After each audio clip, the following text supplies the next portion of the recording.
As you probably have gathered, I am not Mark Evanier.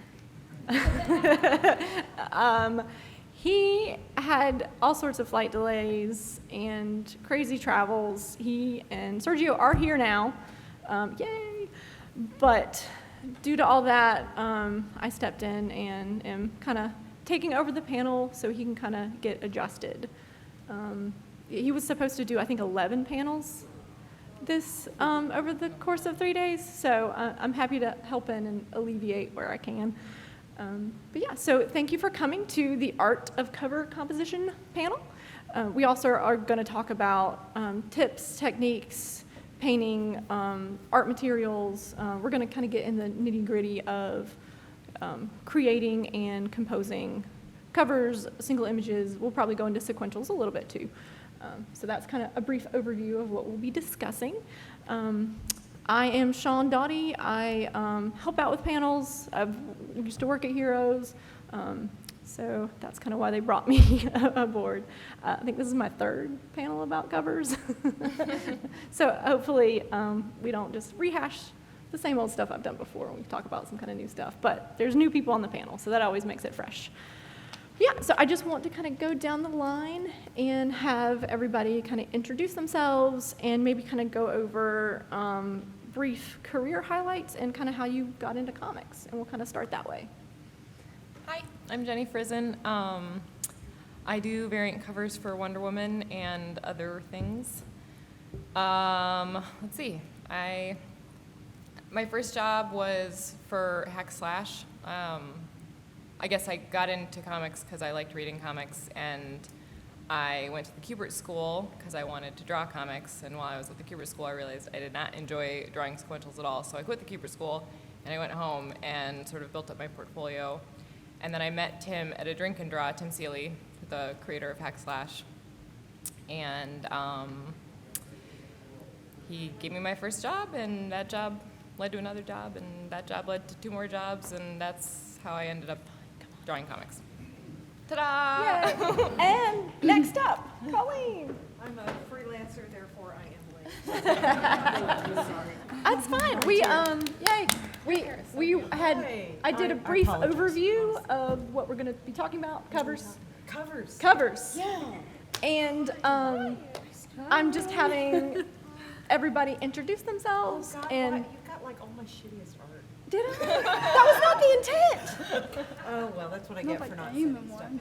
Yeah, I just wanted ancient you to kind of talk about how you broke into comics and any kind of career highlights.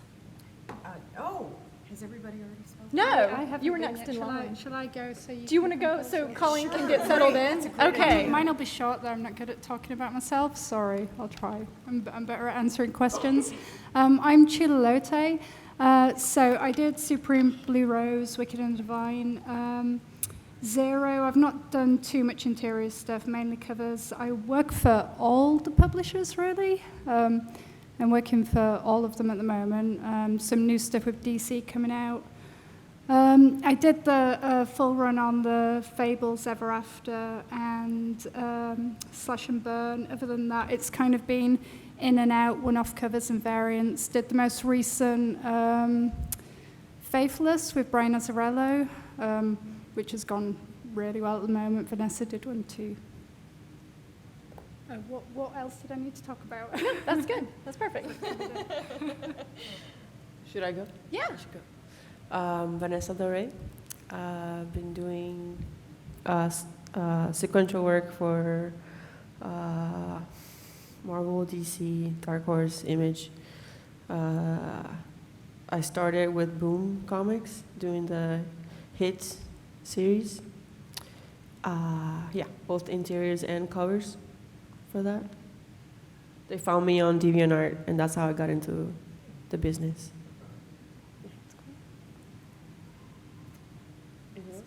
You do it now. All right. Oh, okay. Are you ready? Are you? Yeah, I'm okay. good. I don't I'm want good. I'm to. like, Sorry.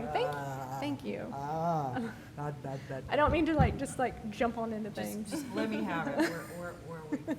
So yeah. So just if you want Okay. to introduce Hi, yourself. I'm Colleen Doran. I've been doing comics for a really long time, since the early 1980s, back when conventions had about as many people are in this room. what am I supposed to, oh, yeah, I work for Marvel, DC, Dark Horse, Image, Disney, yada, yada, yada. And I've been around long enough that all my really crappy stuff is still in print.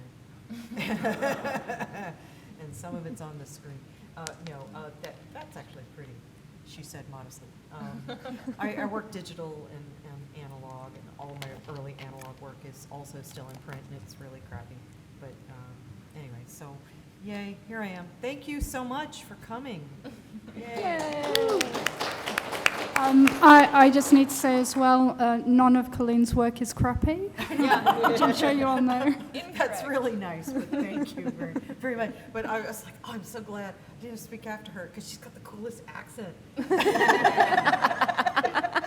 Wow.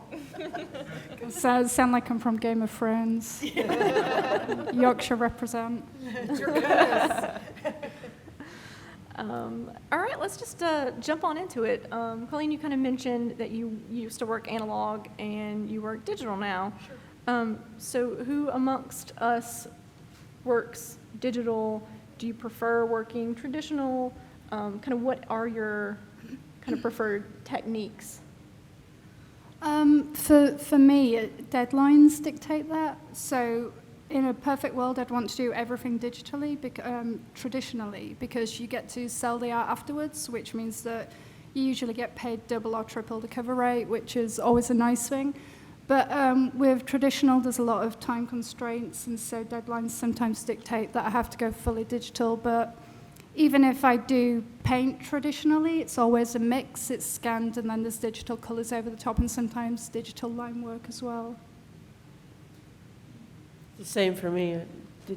The cover or the story dictates what I'm going to use, but I normally do either traditional or digital. I don't do a mix. Yeah.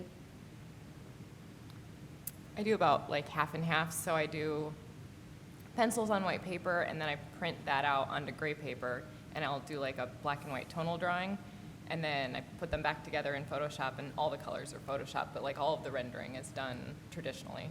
And also, deadlines dictate whether or not I do them full size or really tiny. Because if I have a really fast deadline, I usually have to do it smaller because it takes half the time. But then I can still sell it, but I have to sell it for probably about half what it would have been worth if it was like a big piece. Yeah, same. In fact, I just talked to a client out of having the original art.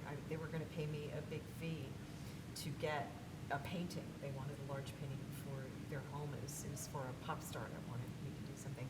And he kept saying, Shawn Daughhetee. Oh, Yeah. that's awesome. Yeah. I got way too excited I about got that. peed when I got Oh my that God. job. For those youngins out there, you might not know. Yeah, if you were not of a certain age, Shawn Daughhetee probably doesn't mean anything to you. But he's also a producer and a writer. He does New Amsterdam. He, Oh, wow. New Amsterdam. He did Cold Case. He did Roar, Heath Ledger's first Oh my TV gosh, show. I loved that show. American Gothic. Yeah. He's done a lot of television shows, a lot of writing. Yeah, he's really sharp. But he hired me to do his new tour poster, and he wanted the original art. And after we started talking about it, I said, please, for God's sake, you don't want the original. I said, you're coming back every 5 minutes with changes. I said, this is going to be a nightmare. We're going to need to give you a digital piece. And I'm so glad I talked him out of it, because so many clients now are used to being able to make quick changes. Yeah. And they don't understand what the difference is. They don't get it. And it's like, you do realize that this change that'll take an hour in Photoshop will take a day by hand. So please, let's not do an original piece for you. And I was able to talk him out of it. You so. should have said no changes. You can still have the painting, no changes. It was Shawn Daughhetee. I would have That's crawled true. through glass for Shawn Daughhetee. I know, it sounds ridiculous, but I'm not kidding. One of the reasons I'm a professional artist today is because of him. My first writing award was Mysteries. I was writing fanfic for the Hardy Boys, and my old sketchbooks are full of Hardy Boys fan art. And it went, he calls all these years later and says, do my poster. And I'm like, yeah, I don't care what it is.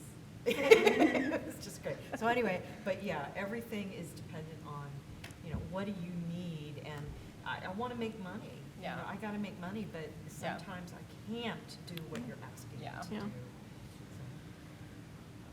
What are some of your favorite art materials to work with? Just because it's up already. So for the gray tones, I mean, the white one is just graphite. I use HB, if anyone cares.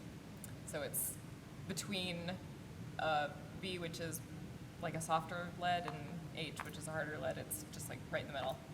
And then the gray piece is always gray tone Copic markers.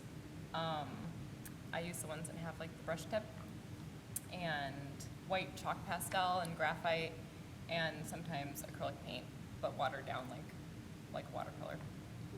There's also the And then follow Photoshop. up to that. So there's them laid back on each other. So if I do the pencils separate, then I can get that sort of like inked line.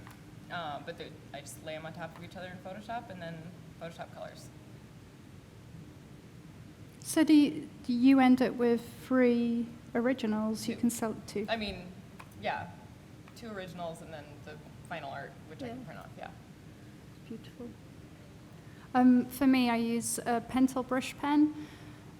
There's like 2 different ones you can use. There's the regular black ones that you can buy at any stationery shop, but I order mine from, they're made in Japan, and you can get them at a lot of different places. The base screws off, and they do lots of different colors that come in the ink cartridge, and the nib's really nice. I don't have one here with me, but that's what I used to do most of my line work. And then recently I've been doing more pencil line work, because once you scan that and alter it in the levels in Photoshop, you can get it to look like ink a lot of the time anyway. And pencils, easier to rub out. Ink, you can't rub out at all, so you're using a lot of white acrylic to cover over it. I don't have a favorite medium. I do everything. I like everything. For my covers, I mostly use Photoshop for digital stuff. For traditional, watercolor, gouache, pen and ink, anything. I throw it at the wall and see what sticks. I am a stickler for archival materials. Originals are worth a lot of money, and I'm extremely conscious about how important it is to make sure that whoever buys the original is getting something that isn't going to disappear in 10 years. I do a lot of my stuff just using a plain mechanical pencil, but I also combine a lot of different materials. When I worked on Tori Amos comic book tattoo, I used handmade papers that I'd made back in the 1990s in a paper making class, and I combined handmade papers and gold leaf and silver leaf and then pencil drawings and then photoshopped on top of them. But I have a habit of changing style from job to job, and then learning a new technique, and then using it only on that job, and then ditching it, and then coming up with something else for the next job. So, and I like using antique tools. I inherited all of Marie Severin's art supplies. Oh, wow. So That's awesome. I used her art supplies to draw Stan Lee's autobiography. I made sure that I used all of her stuff for his. A lot of my pen nibs are antique. Some of my nibs are about 100 years old. They don't make them like they used to. The crow quill tips, and then the gold-plated tips. They just don't make them like they used to. They're made out of some really shitty tin, and they break. Be sitting there drawing, and then, it'll just break right in your hand. But the old stuff really, really takes some abuse. I have about 1,000 nibs that I'm just going to use until the end of time. And I like a Strathmore 500, really, really heavy, a Fabriano Artistico. It's harder and harder to get good paper these days. The paper, sometimes they are manufacturing it with the idea that you're going to use marker, and then the surface may have a waxy sort of glaze over it, and you can prick it with a crow quill, and then the ink will bleed up under that coating. That's not good. And they're not as careful about binders on the paper that they used to be. You can get too much bleed. I spent a memorable night ironing my paper with cornstarch because I had done all the pencils and I started ink it, and I was getting terrible, terrible bleed. No, you know, I'm really neurotic about my tools, in case you haven't noticed, but I will use anything, and then I will, you know, try something else. And I have like an attention span of a mayfly, so I was like, oh, well, I used that for 5 minutes, now it's on you so much. Anyway. So let's start digging into covers. When you are chosen to do a cover for a book, do you typically know what's going on inside of it, or, you know, are they just saying, hey, we want you to do a cover? What's the typical process? It depends. So the way comics work, the cover often is done way in advance of anything because it has to be in the solicitation catalog. So sometimes all that they know is the little paragraph that they write for the solicitation catalog. That's all they have to share. If you're doing it, like if it's a variant, sometimes you just finish it right before it goes to print and you actually get to see some art.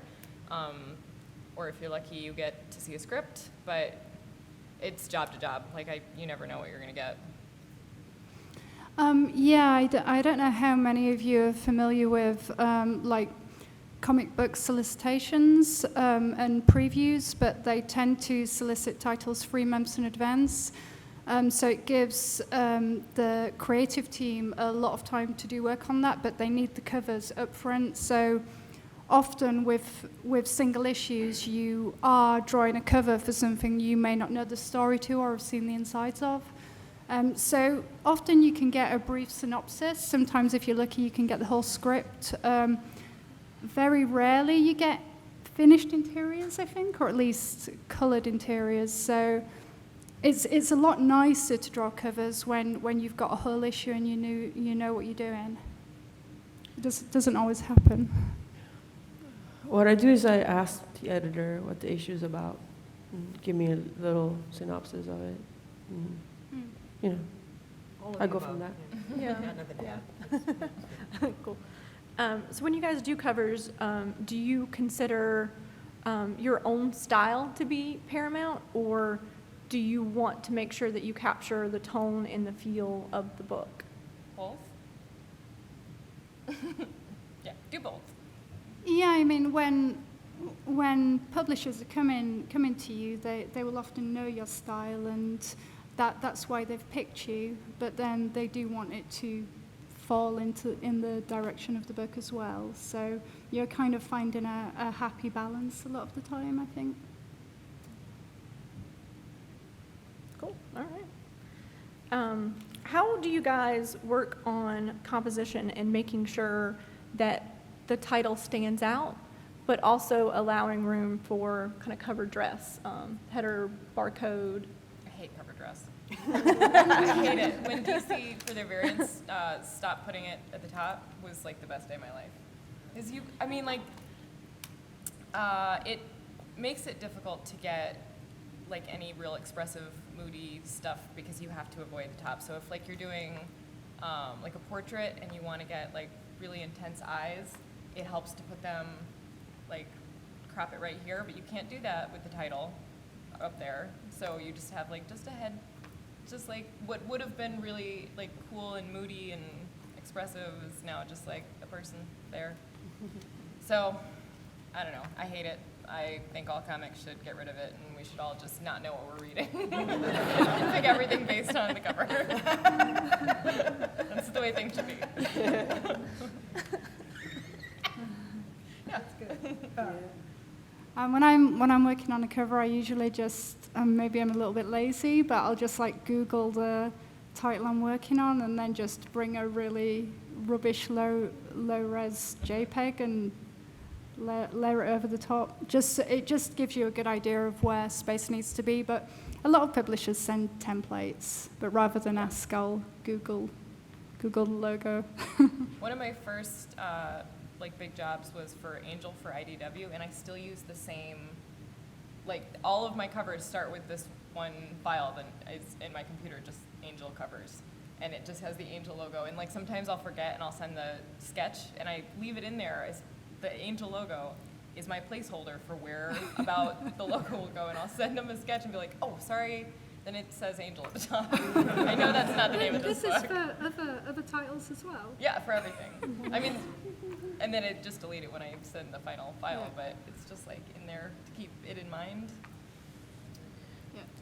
I try to, when I compose it, I try to sort of think about where the title goes, but it doesn't usually happen. I just lose it.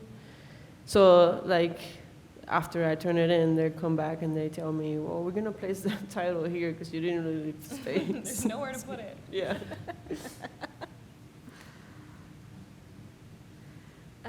Do you guys have a favorite cover that you've ever done?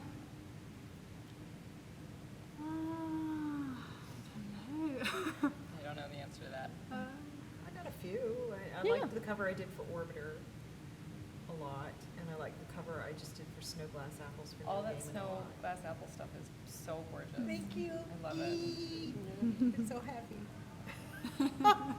I guess my Redland covers are my favorites. Yeah, painted. It's fun. All right, well, let's open it up to audience questions. Anybody? Yeah. I read a lot about the way you format covers and briefly mentioned that when you're doing what sells versus your own style. I know the publisher is picking you for a reason because you already have your defined style. But do you ever get guidelines of these kind of, regardless of template, like these kind of things on a cover will do better than something else? Oh, I never think of that. Yeah. That sounds strange, but. I never think of No, it's probably worth mentioning that one thing about covers for comics specifically is they'll always be viewed in a retailer with like hundreds of comics around them. So personally, I think one of the things that is most eye-catching is a limited color scheme, or white, like a large amount of white, or a large amount of negative space, or one main large figure, like, because comics always have a lot going on, a lot of color, and they get lost on a shelf amongst hundreds of others. And those are always things that will stand out, like, on the shelf.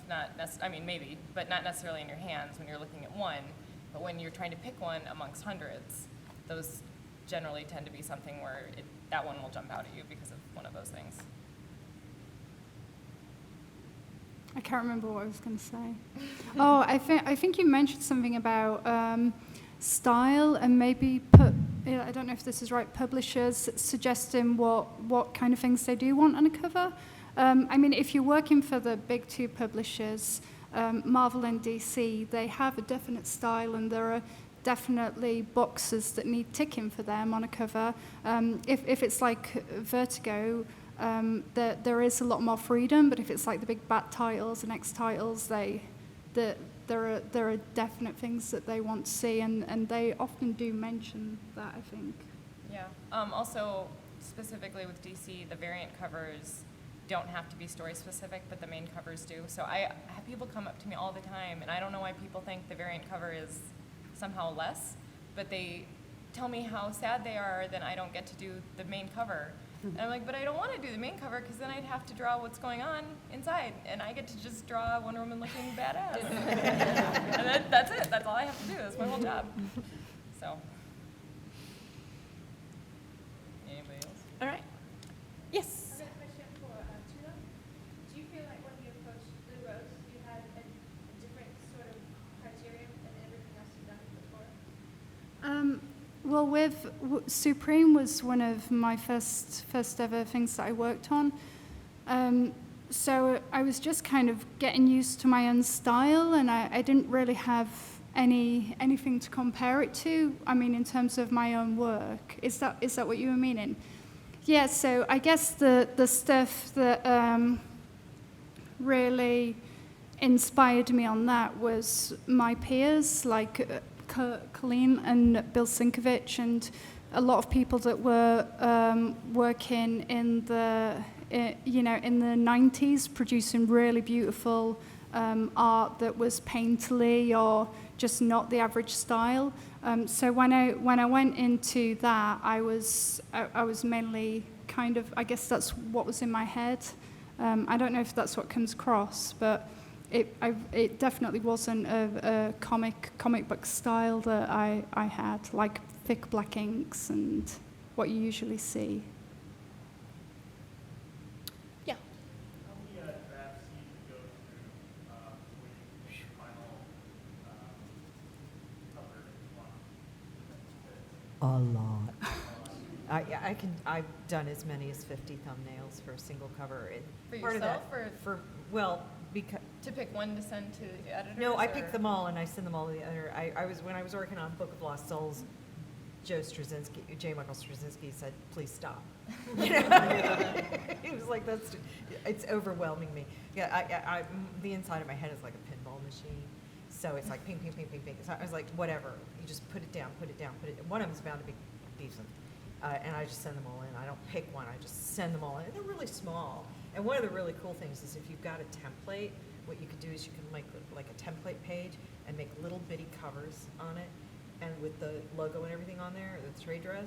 And then you can just draw little bitty thumbnails and have a whole page full. And just, here's 6, and then here's another page of 6, and here's another page of 6, and just keep going.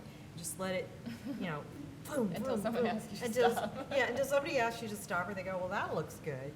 And sometimes I'll stop at about 8 or 10, and I go, these are pretty good. I don't really have anything else in there. But sometimes I'll do 40 or 50. Wow. And sometimes I'll just like hit it right on the first one. I go, pick that one because that's the one I want you to do. But it really just depends. But I so many things, and I go, well, that works. Well, that one's crap. But I'm going to turn it anyway because you never know, they might like it. I just keep going until I just completely run out of steam. Maybe they have a better idea than I do. I like 1 or 2. Yeah, maybe they do. I don't know. Maybe they have a better idea. I do from 2 to 5, and then I tell them this is the one I want to do. I never send in anything I don't want to do because Yeah. they always Wow. pick that. They always It never fails. That's funny. Yeah. It's always free for me. The minimum of what I can get away with. Oh, wow. Really? Yeah. What, I mean, I cover literally do like 1 or 2. sketches. Yeah. I do them pretty loose also because you can't get too precious about it because you don't want to fall in love with something or spend a lot of time trying to get into I an am idea. the dumbest person on this panel. We're the best artists. All the most creative. But you can't get too precious about it because they might say no, and then you've put so much into this one thing. But yeah, I usually only send one. I usually only send one. For Wonder Woman, I'll send multiples, but with the understanding I'm going to do all of these. What order do you want them in? So, I mean, not that they haven't said no before, but I mean, yeah. I think you had a question, and then I'll start over on the side. Yeah, you next. I just got a general question about the big companies when you do a cover. Do you retain the rights to the image? Or No, comics is. Throw back our heads and laugh. No. It's a good question. I get asked this quite a lot. I don't know if you guys get it, but then I'll do a cover and people want prints of it, and I'll say that I don't have the rights. I'm not able to print that, and it is the way it is. If you're working for Image, it's usually creator owned, and you've got the rights to that. You can do whatever you want. If you're working with DC and Marvel, they own the rights, and they can be very precious about what you can reprint. But sometimes, I don't know if you guys have found this, sometimes DC might turn a blind eye to something being printed, or they might allow you to do a small print run for a show. Yeah, most places will let you do it as long as you don't ask for permission. Then they would have to give it to everybody. They will turn a blind eye, but DC specifically was as long as you never sell it online, you only print this many in a given year, and they all have to have the copyright on them. But we don't own it. Yeah, I used to be a lobbyist, so I used to go to Washington and work for creator rights activism, so I have to keep my nose clean. And so I never do unauthorized anything. but both Marvel and DC do have print programs, and they're quite restrictive, but, I mean, they don't have to give you anything. I mean, that's the law. But DC does have a print program with a one-page agreement, and you get X number of prints per year with a limitation. So when you go to the shows and you see people with wall of prints and tables full of prints, and you don't see that on my table, you'll only see a few prints, because that's all I have the right to do. And at Marvel, the print program is pretty easy to identify, because Marvel usually does the print, and then it has like this border on it, and then it has this trade dress at the bottom of the print, and that's an authorized Marvel print. But I've worked with companies that specifically put in the contract, you can't do sketches. Not even sketches of Not the even characters? sketches, and Archie was one of them. Oh, really? Yeah, it was Huh. about 10, They're super 15 litigious with their brand, though. They're extremely litigious. So when they contacted me years ago to try and be one of the artists doing their revamped brand, and I started marking out paragraphs, and that was the last time I worked for Archie. So, I did not know that. yeah, and I was like, but it says this. And they said, well, we never enforce that. And I was like, but it says this. I'm not signing it. I'm not gonna make a mistake Yeah. someday, and then you come at me. Yeah. And That's so, not really fair for them to be like, well, we weren't going to do anything about it. You're like, But that's what they That's what a said. contract is. Yeah, that's what a contract is. So I ended up never doing the stuff for Archie, and I like Archie. I like working Yeah. on Archie stuff. I've done Archie stuff in the past. But there's a reason I'm not working at there now, because I went, and that was the end of that. But you get what you get, It's their property, it's their playground, and what the hell? Yes. So, Ms. Frison, I know you've done like a lot of woman covers for like early since basically Hannah and on, and I'm just saying like the Snow White stuff and stuff, like the Nancy Drew stuff and all that. Those are like pretty well known entities at this point. And for you, Ms. Frison, like I know that you've done that for so long. How do you come up with something different to make that out there? every month I'm like, well, that's it. I've done all the ideas. And then every month I come up with something.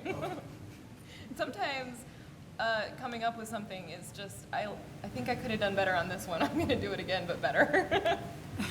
I do that a couple times. I don't know. Yeah. How long is a typical cover project take? However long you have. Sometimes I have less than 24 hours. Sometimes, if I'm really lucky, I have a whole week, but usually around 2 days. Yeah. Same for me, 3 days. Yeah. I think 3. a day sometimes less. I got the other day, I can't tell which company, it was one of the big two. They contacted me, said, we want you to do this. They had contacted me like 2 months ago. It's like, are you going to be available? I went, sure. 2 months later, here's the script. We need sketches in the morning. Oh, that's the worst. And so I was up until, I'm kind of dragging at this show, because I was up until 2 o'clock in the morning. And boo-hoo me. You know how it is. Yeah. You're right. I was up until 2 o'clock in the morning doing sketches for this thing, because, it's a cool job and I didn't want to lose it. Yeah.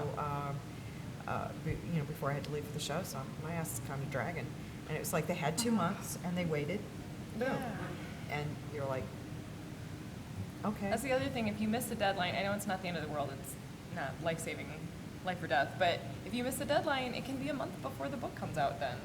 Because it has to go to print.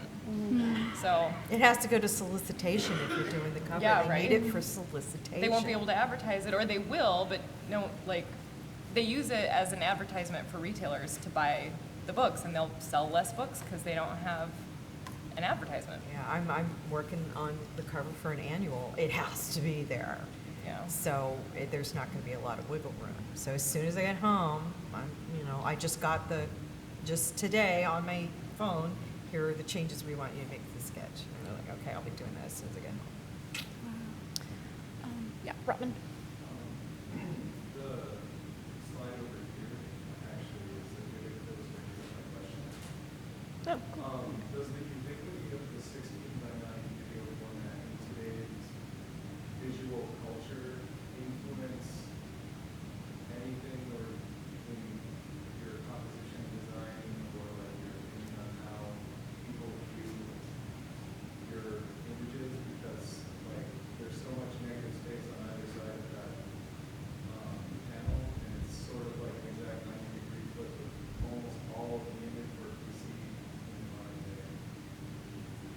You mean the portrait format, the size of cover? Yeah, yeah. There are definite constraints with that, but book covers have always been that size. So you kind of work within that. Is that what you were meaning? Yeah, I guess. I meant like the pervasiveness of video today.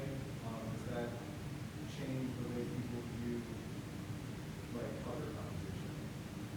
That you think it has? I don't know how to answer that. I'm- $10 words is real too. He wants to know if, because we look at videos and movie images a lot, does it feel like an camera's doing that you have to add action or motion to still it? Is that what you're saying? No. I mean, I personally do, Oh, that's what okay. I do That's is fine. usually what I like to see, and I don't like a lot of action. Don't tell my husband that. No, I like still emotional portraits, and so I almost never want to draw an action shot, or I don't like drawing fighting. I don't like drawing weapons. Like, I mean, I get that is probably what most people respond to, and that's certainly what a lot of people think of when they think of comic books. But I think that's sort of like asking why isn't jazz more like, opera? They're two different things. I Yeah. don't think of them. I'm not sitting there thinking, well, they do this in movies. I'm like, screw movies. I'm doing comics, man. Well, I think composition works for both films and books. I'm very influenced by movies, just in general. I do think it's the same thing, it's just a different horizontal versus vertical. It's pretty much the same. But yeah, I like to show action things, film stuff on my covers. Backtracking a little bit back to kind of like trademark and copyright, do you ever find it very restricting? I also have like a second part to that question. Is do you ever find yourself almost plagiarizing yourself? You can't plagiarize yourself. I mean, Plagiarism is inappropriate attribution. If I do my own work, then I can do my own work again. It's not lying, it's my own work. Copyright and trademark doesn't restrict me in any way. If I'm working for a client and they're the copyright and trademark holder, I'm still writing and drawing the story. yeah. There was a famous case, I think it was Neil Young, who was sued. I think it was Neil Young. Please correct me if I'm wrong, if anybody remembers this case. He was sued by his own company because they had bought the copyrights to his music, and they sued him for copyright infringement, saying he was plagiarizing his own music in his later works. And they lost that case. He won. You cannot plagiarize yourself. Style is yours. I'm sorry? John Fogerty. Thank you Oh, very much. hey. You cannot plagiarize yourself. Now, if I were to take things that I had done for Marvel and DC and try to do, my own Wonder Woman, I would wholesale lift things, the one from the other, possibly. But I do know cases where creators have done things for Marvel and DC. Stuff has never come out. They've reworked it and then published it independently, and nothing happened to them. So, my brain just doesn't work like that. What are they gonna do? Sue me for drawing like me? You can't do that. I mean, you can try with John Fogerty for singing Yeah, you like can John sue for Fogerty. anything. You You can just won't yeah, win. you just won't win. Yeah. I mean, good luck with that. So you mean like repeating ourselves? Yeah, recycling, similar aspects. Recycling. Yeah. Sure. I do that all the time, though. Yeah. Yeah. I mean, Parts. deadlines. Like, Yeah. It Yeah. worked for Picasso. The case study I had to do at one point in copyright law class was to argue a point of can you plagiarize yourself? And Oh. I'm No. curious if anybody ever thought that way, if they were plagiarizing themselves when it kind of recycled. now it's all I'm going to think about. No. John Fogerty, man. There you go. Yeah, and then you. Yeah, you. Yeah. Oh, in the hat. What about photo reference? Do you use that a lot? Or? I do. I don't have any problem with it. I know some people are against it for some reason, but you got to do what you got to do to get the best image. And I take my own photo reference, I find photo reference. I'm a big proponent of using whatever you need to make a really solid piece of art. Yeah, I use photo reference for everything, and I wish I was somebody that could just draw from my head. I'd love that talent, and maybe one day I'll get there, but I definitely need that. I don't mostly don't use reference. And it's cartooning, so it ends up looking like a cartoon, but I'm happy with that.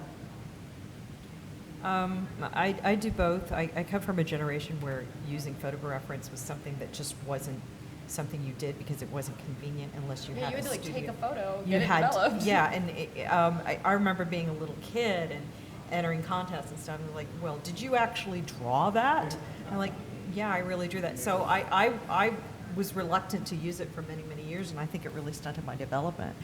But now it's easy to get, and of course you have to be aware of copyright issues there. But when I was working on Amazing, Fantastic, Incredible Stan Lee, I had to use a lot of photo reference, much of it provided by Stan, but I also had to buy licenses. I had to pay for licenses to photos to use in the book, and they're limited licenses, and Like stock photos? Stock photos, because like I cannot go to this location and take a picture of that building, Yeah. but I need that building. And, I can't go to the Taj Mahal and take a picture of the Taj Mahal. I got to find a picture of the Taj Mahal.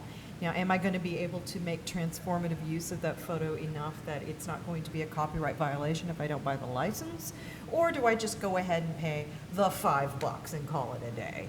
And normally I just pay the $5 and call it a day. And it's a general rule. I don't use figure reference. But I have, and again, is it something I could just get a stock photo and yada, yada, yada, or am I going to take a picture of my nephew? I mean, I did an issue, like the amazing, I think it was Spider-Man 600, and a lot of that was photographs of my dad playing Uncle Ben and my nephew as young Peter Parker. But on other jobs, I won't use any photo reference at all, and it just depends. And it can really get in the way, I think, especially when you've got some of the right photographs and some of the wrong, and they're all of different people, but you need those poses, and then you're trying to make sure that the faces match, and you don't have a consistent model. You can't let it be a crutch. Yeah, It's yeah. got to make things better. It not can worse. make you really freaking lazy, because you can see the people that do nothing but light box, and their work is very, very dead. Which is, gives me Yeah, the and there's a creeps. lot of things that will look right in a photo because your brain is just like, that's human. I know what a human looks like. But in a 2D like line drawing, it doesn't look right, and your brain knows immediately. So, but sometimes people don't. A person won't see the photo reference that you use. They'll just see the drawing. So while your brain is going, I know it's right because I saw the photo, whoever's looking at it from the other side is like, no, that doesn't make sense at all. So, like I There's said, an uncanny valley problem Yeah. with working from photographs too strictly. And one of the dead giveaways is the way people draw mouths and the nose. They've got a particular way of tracing the nose with that line here and the two wide nostrils, and you can tell that they've flattened the 3D image into 2D, and there's no spatial relationship that gives the nose its length. And they've all got that weird nose and that weird traced mouth, and it just makes my hair go the wrong way. But I can't stand people that rely on it too much. There are people who can draw and use photographs, and there are people who can't draw and trace photographs, and it looks really weird because of that uncanny valley. It's close but not enough, and it's close enough to mess up your head. You would have been better drawing extemporaneously and just breaking the kneecap and the ankle and the fingers and calling it a day. That's my answer is yeah.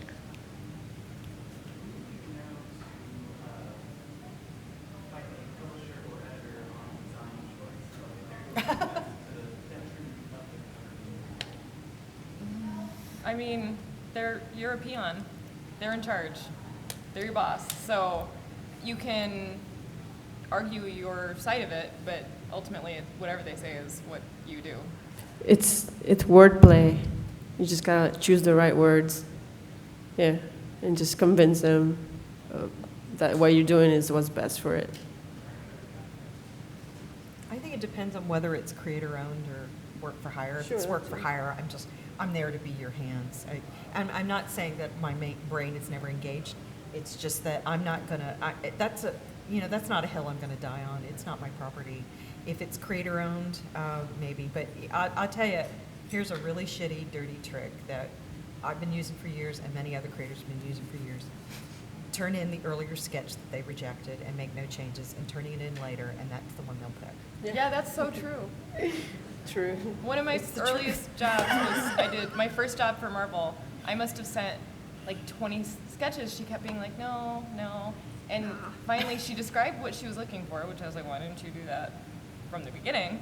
But I just sent in the first one and like zoomed in a little bit, and she's like, that's it. And I was like, are you serious? I never told her that was the same one, but I was just like, Yeah, you don't want to humiliate them, but Yeah. do it anyway because it always works. That's hilarious.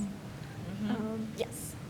I was just curious, you're given such a small amount of time sometimes to compose these covers. Do you have a personal checklist that as soon as you're given that script, you start reading it, or a description of what you have to create a cover for? You have sort of a checklist that sort of helps you do it in that amount of time. And you like, as soon as you read it, you start thinking in color, what it's going to look like.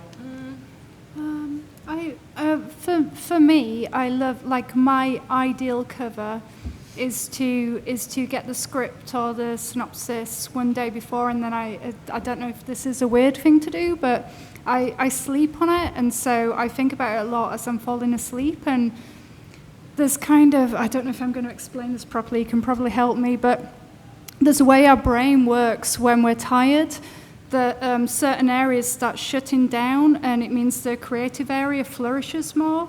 So if you start thinking about something like that as you're getting tired, your mind wanders and you tend to get a lot more ideas come through, and I love to do that. And so the next day I'll wake up and then, and it's always the feel for me. It's never a checklist or anything. It's just an idea that comes, and I just go with that. I'm just gonna, she had a good answer, so it's. She had a good answer. Good answer. I see them when I'm working on the sketches already. On the thumbnail, I can already see value, color, everything. I can just see everything there. Yeah. All right. We got time for one more question, and then we'll wrap it up. I just saw this year posted a Batman cover that they had changed because the story completely changed.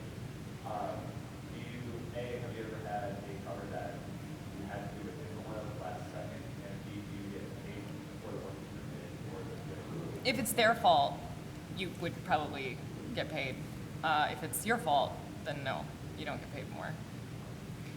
Yeah, I was like, that hasn't happened to me very much, thankfully, but like I was working on a run for Dark Horse Rebels, and I did a cover which I took to the final stage, and the final piece ended up not really working, and so they asked me to redo it because of that, and I got paid one fee for that. But that just happens sometimes, it's rare, but I don't know if it's just me, but I don't usually go to the publisher and say, you've got to pay me more money now. Yeah. You just kind of work within what they're asking and the fee they've given you at the beginning. Yeah. One time I was doing Spike, the Whedon Buffy Spike, and they had asked for him to be holding a bottle of whiskey and smoking, and I had sketched that, and that was approved, and I went all the way to final art, and they were like, oh, Fox is not comfortable with him having whiskey on the comic book cover. And I was just like, first of all, it's Spike, he's the bad boy. And I was just like, but that's not my fault. And he was like, just fix it. And they didn't pay me more, and I probably now would make a bigger deal about it, but I really, I just started out, and they were paying me a good rate, better than most places, and so I did it, and I didn't complain. Now I would though. Would you? Yeah, I need now to be I more would. badass, don't I? I've got a No, I pin think on now, me. especially if it was a thing they asked for, like, so fairly recently, I guess this hasn't been announced, but I don't think that it's a secret or anything, but I did an image of Ronda Rossi, and I had her hair down, and they approved the sketch, I turned in final art, and then, of course, since it's a likeness, it had to get approved by whoever is in charge of her stuff. And they were like, oh, they want her hair in cornrows. And I was like, nope. Because I do traditional, I was like, I would literally have to start over. It's not like a quick fix. And they were like, okay. And then I just didn't have to do it. I was like so mad that night. I was like, I don't know how this is going to turn out, but I feel really confident I'm going to have to start this whole thing over, and I don't have time. And Steve was like, my husband was like, well, just wait and see what they say. And literally, I got an email the next day. It was like, okay. And I was like, that's it? Oh my God, I'm going to say no more. Yeah, I was just like, I'm going to no. say no forever now. The beast is unleashed. I had no idea. Celebrity approvals are. Yeah, yeah. Yeah, I worked on the Lord of the Rings franchise, and Christopher Lee was notorious. Was he really? Yeah, he was pretty. Everything had to go through Christopher Lee, and I just did some stuff for Lord of the Rings, and they were like, you cannot paint Elijah Wood's likeness because we don't want to go through approvals. Oh. And it's not that he's not a perfectly nice man, it's just they didn't want to take the time to go through approvals. So I drew random generic Frodo. That's awesome. You make it look like Macaulay Cute Culkin. guy, cute dark-haired guy who looks a lot like Elijah Wood, but isn't. Okay, it works for me, they paid me, okay, good. It's all good. All right, well, if you guys have any further questions, feel free to stop by their booths. Colleen is at Artist Alley 103. Jenny is Artist Alley 1509. Tula is Artist Alley 1610. And Vanessa is Artist Alley 1016.